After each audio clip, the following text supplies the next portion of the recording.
Whenever I walk to Suffern along the Erie track, I go by a poor old farmhouse with its shingles broken and black. I suppose I've passed it 100 times, but I always stop for a minute to look at the house, the tragic house, the house with nobody in it.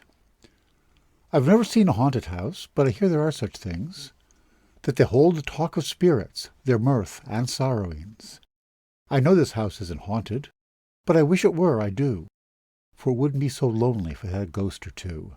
The house on the road to Suffern needs a dozen panes of glass, and somebody ought to weed the walk and take a scythe to the grass. It needs new paint and shingles, and the vines should be trimmed and tied. But what it needs the most of all is some people living inside. If I had a lot of money and all my debts were paid, I'd put a gang of men to work with brush and saw and spade. I'd buy that place and fix it up the way it used to be.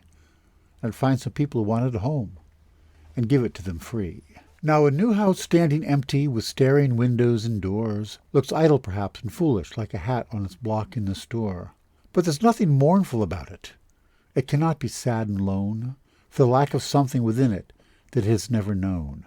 But a house that has done what a house should do, a house that has sheltered life, has put its loving wooden arms around a man and his wife. A house that has echoed a baby's laugh and held up his stumbling feet is the saddest sight when it's left alone that ever your eyes could meet. So whenever I go to Suffern along the Erie track, I never go by the empty house without stopping and looking back. Yes, it hurts me to look at the crumbling roof and the shutters fallen apart, for I can't help thinking the poor old house is a house with a broken heart.